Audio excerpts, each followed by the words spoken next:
네, 안녕하세요.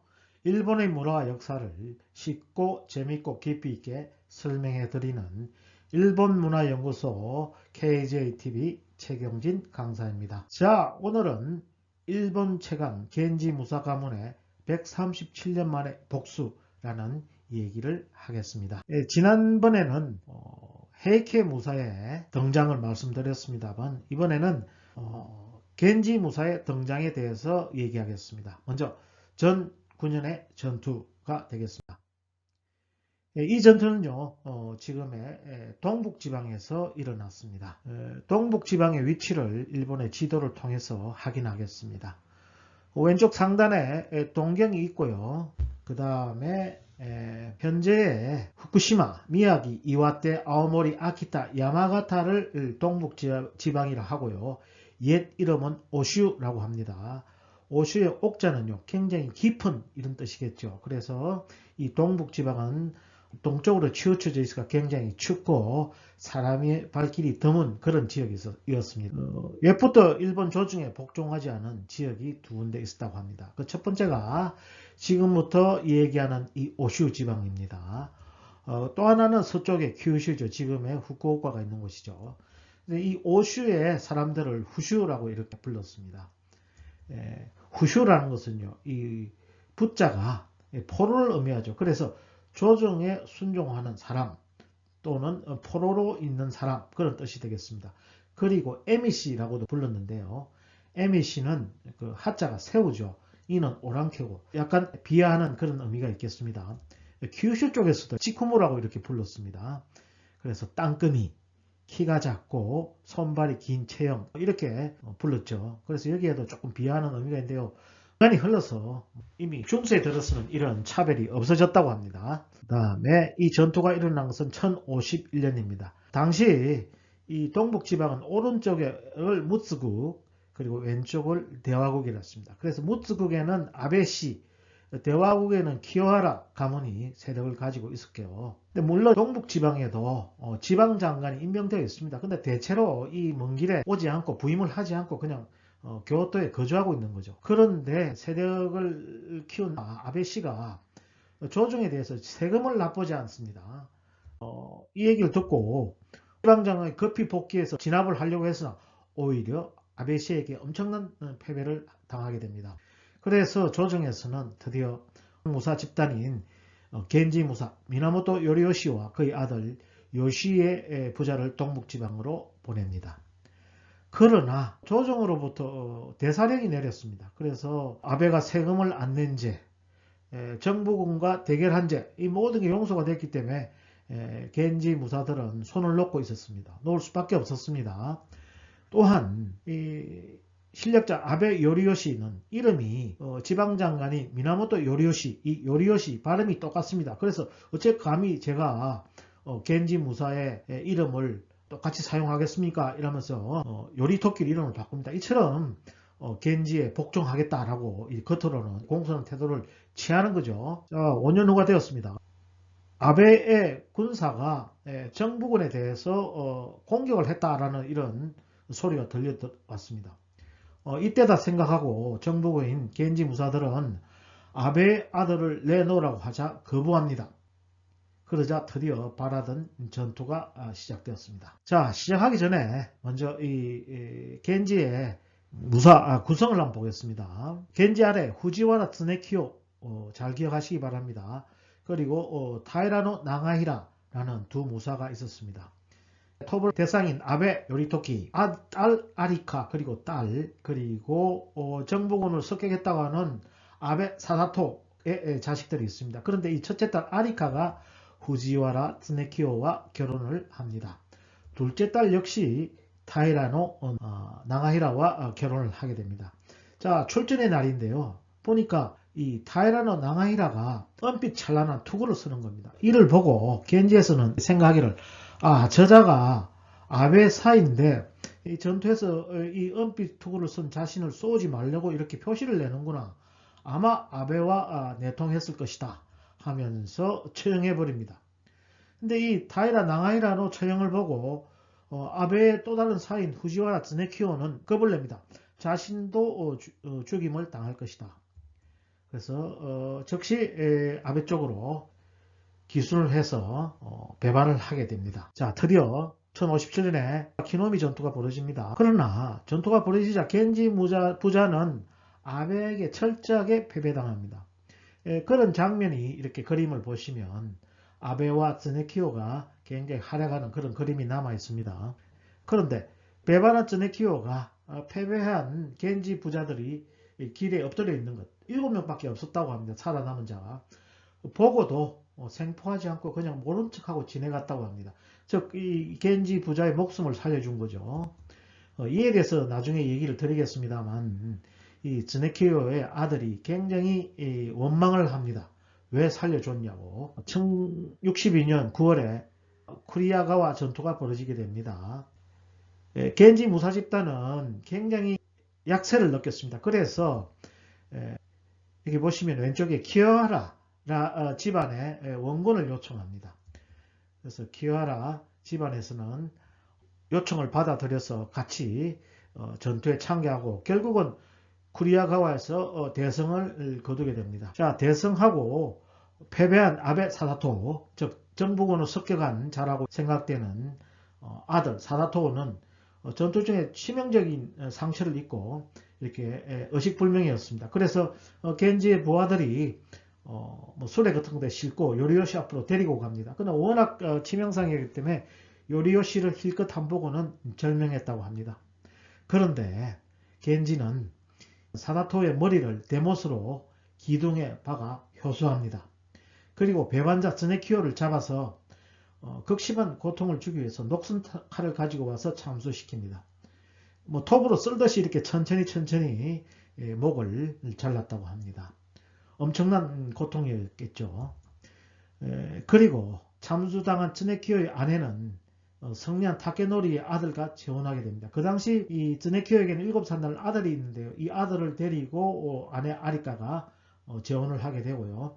이 아리카는 결혼 후에 덕남하게 됩니다. 근데 이 복잡한 혈연 관계가 이 키오하라 집안의 멸문의 씨가 됩니다. 자, 전우철을 보시면요.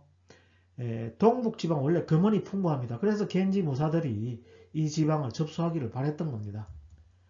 그러나 조정에서는 이 겐지 무사 집단을 견제해서 이 수훈자 성리자인 겐지 부자를 타 지방으로 임명해 버립니다. 그래서 남은 자는 역시 키오하라 집안의 키오다케가 동북 지방 전체를 차지하게 되었습니다. 결국 겐지 무사 집단은 빈손으로 딴 지방으로 갈 수밖에 없었습니다. 자, 그러나 후 3년의 전투가 벌어집니다. 상당히 20년이 흘렀기 때문에 겐지 집안과 키오하라 집안에서는 변화가 많았겠죠. 아버지 요리요시가 짓고 야와타 타로 요시이에가 무츠부게 지방장관으로 부임합니다. 요시이에는 제가 말씀드렸다시피 이 삼형제가 한반도의 신 앞에서 이렇게 성인식을 올렸다라고 이미 제가 말씀드렸으니 참고하시기 바랍니다. 그리고 키오하라 집안에서도요 많은 변화가 있었죠.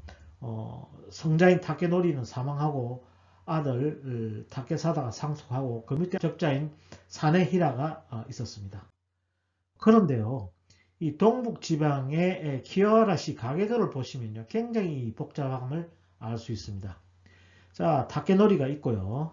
그 다음에 아베가 있습니다. 지난번에 설명드렸습니다. 타케노리에는 타케사다, 적자인 사네히라. 자, 아베의 딸이 후지오라 즈네키오와 결혼해서 키오히라를 낳죠. 그 다음에 이 아리카가 남편이 참수당하고 키오히라를 데리고 타케사다에게 재혼을 해서 이에히라를 낳게 됩니다.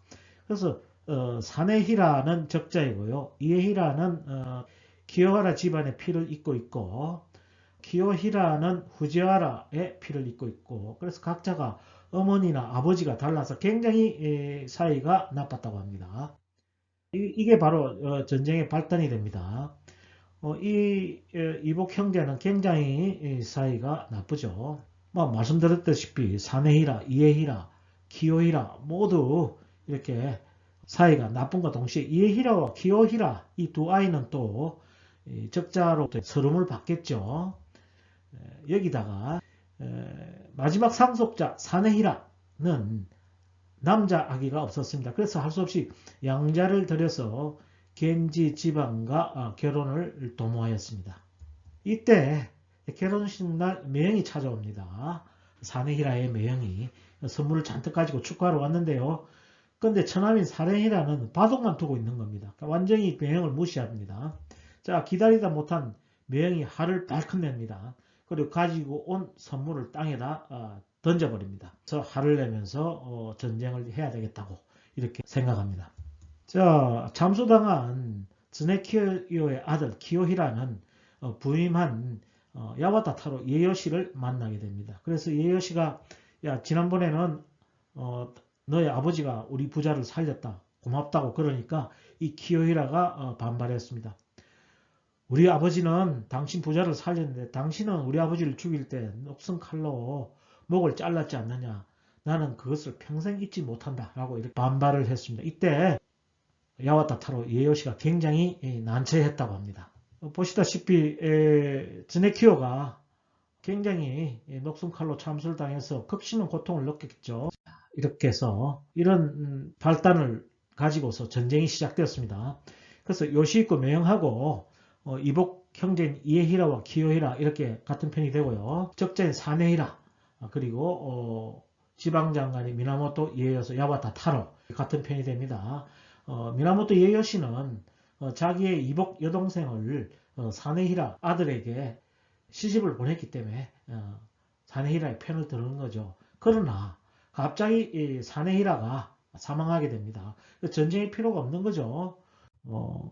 그렇지만 또 살아남은 이복 형제가 서로 내분이 생깁니다. 사네히라가 사망하자 전쟁의 필요성이 없으므로 야와타타로 요시이에가 두 형제를 중재하여 재산을 분할합니다. 그런데 이에히라가 반발합니다. 보시다시피 이에히라는 아버지가 타케사다이므로 기요하라 집안의 피를 잇고 있는데 기요히라 너는 후지와라의 피를 잇고 있지 않느냐. 그러므로 내가 적자이므로 모든 재산을 다 가져야 된다. 라고 이렇게 얘기하며 기요히라를 공격합니다. 그래서 기요히라의 가족을 모두 몰살시킵니다. 자, 그런데 미나모토 요시히에는요, 기요히라를 돕습니다. 왜냐하면 기요히라의 아버지가 참수당한 후지와라 즈네키요가 자신들의 목숨을 살려줬기 때문에 기요히라를 지원하게 됩니다. 이 겐지 무사들은요, 이에히라의 성을 봉쇄합니다. 그래서 식량이 떨어지길 바라죠. 근데 거기에서 참다 못해 약자들, 노인네나 어린애들이 탈출합니다. 이를 보고 이 군사들이 전부 이렇게 살해를 합니다. 이를 본 미나모토 요시히에는 화를 냅니다. 어찌 무사가 그런 일을 할 수 있는가? 라고 하자 이 군사들은 이렇게 답합니다. 저희들의 목적이 식량이 떨어져서 항복하기를 바라는 건데 이 탈출자들을 살려두면 성 안에 있는 탈출자들이 또다시 탈출하게 된다. 그러면 성 안에 식량이 줄어들지 않는다. 그러므로 더더욱 저희들에게 항전을 할 것이다. 그러므로 죽여야 한다. 라고 이렇게 얘기를 했다고 합니다. 결국은 이 작전대로 미나모토 요시히에와 기요히라가 승리를 하게 됩니다. 그래서 서름을 많이 받았던 기요히라는 동북지방 전체를 차지하고요. 참수당한 아버지 후지와라 쯔네키요의 성실을 회복시킵니다. 그래서 동북지방의 패자가 되는 거죠. 기요히라는 여러 번 말씀드립니다. 여러분의 이해를 돕기 위해서 그런 겁니다. 후지와라의 성을 되찾게 되는 거죠. 전후 처리 한번 보시겠습니다.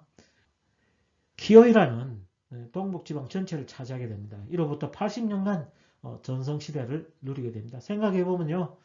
어머니의 돈에 의해서 기요하라 집안에 들어가서 받은 맹대를 극복하고 또 패배해가지고 겐지들에 의해서 녹슨칼에 비참하게 돌아간 아버지의 성실을 회복하게 됩니다. 그렇지만은 미나모토 요시히에는 굉장히 성진할 줄 알았는데 난을 평정했기 때문에 조정에서는 형제 간 싸움에 개입했기 때문에 개인적 싸움에 말려들었다. 그러므로 정부의 군량비라든가 비용, 군사들을 사용했으므로 손해배상을 하라라고 명령하고 요시히에를 교토로 소환시켜버립니다. 그래서 겐지 집안은 또다시 전투만 하고 승리를 했으나 빈손이 됩니다. 이때 요시히에가 교토로 떠날 때 자신이 가지고 있는 모든 토지를 부하에게 하사하게 됩니다. 이것이 후일 후손인 미나모토 요리토모가 거사를 하거나 막부를 세울 때 이 요시히에의 은혜를 잊지 않고 구름처럼 몰려들었다고 합니다. 자, 전쟁이 끝난 것은 아닙니다. 다시 겐지의 마지막 전투, 오슈의 전투가 시작됩니다. 후3년의 전쟁으로부터 90년이 지났었다. 많은 세월이 지났죠. 미나모토 요시히의 사대선 요리토모는 헤이키와 혈투에서 승리하였습니다. 자, 이 부분에 대해서는 이미 지난번에 겐지와 헤이키의 3대에 걸친 혈투라는 것으로 설명을 드렸습니다. 참고 바라고요. 마지막 겐지에게 남은 것은 동북지방입니다. 이 선조들이 이 동북지방을 가지기 위해서 수많은 노력을 했는데 전부 다 빈손으로 돌아왔습니다. 그래서 마지막 남은 동북지방을 탈환하기로 결심했습니다. 즉 선조의 의지를 관철시켜야 되겠다. 자, 오슈 전쟁의 시작입니다. 자, 미나모토 요리토모에게는 이복 동생 요시츠네가 있었습니다. 그런데 이 요시츠네는 굉장히 전투에 능해서 수많은 헤이키와의 전투에서 승리해서 수운을 올립니다. 그래서 조정에서 이 요시츠네에게 관직을 하사합니다. 그런데 뭐 큰 관직도 아니고 뭐 이렇게 수도에 교토에 범죄를 조사하는 그런 조그만 관직이었습니다. 그런데 행인 요리토모가 경로합니다. 어떻게 자기의 허락도 없이 조정으로부터 관직을 받느냐.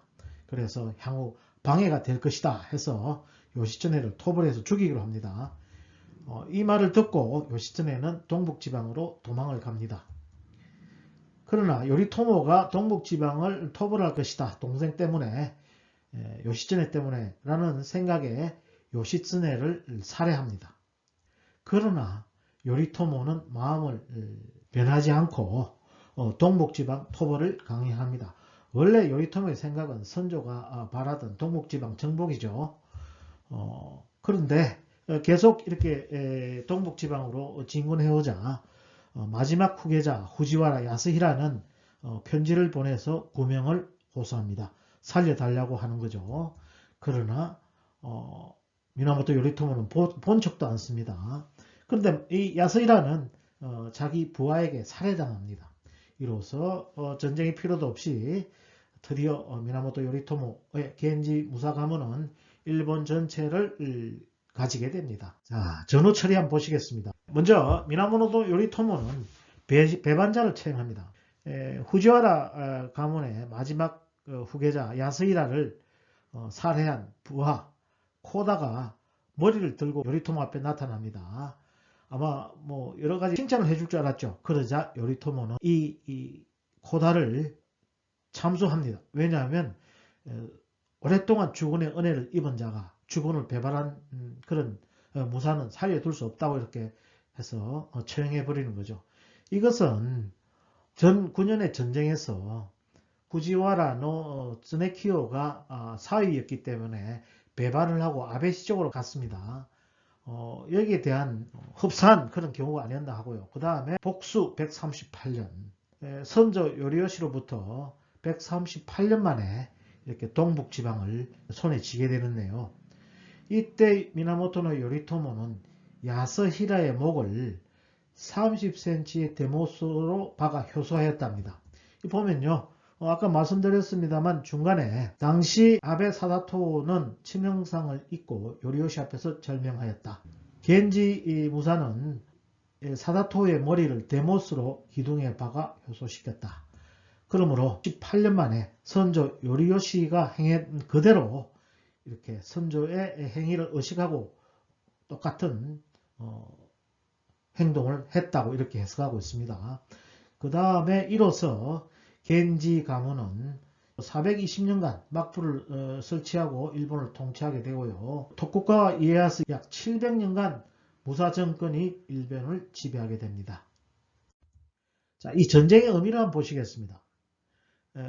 겐지 무사 가문이 헤이케를 격파하고 일본을 장악하게 되는 의미가 있고요. 또 다른 의미는 굉장히 중요하죠. 역사상 천황이나 귀족 정치를 없애고 무사 정권을 설립하였다. 이로 인해서 700년간 무사가 일본을 지배하는데, 이 700년간 무사 집단의 지배가 끝난 것이 1800년대 근세에 들어서 명치 유신에 의했습니다. 그러므로 이 700년간 이 겐지들이 천을 통일한 것은 대단한 의미가 있다라고 말씀드릴 수가 있겠습니다. 자, 오늘은 여기까지 하겠습니다. 대단히 감사합니다.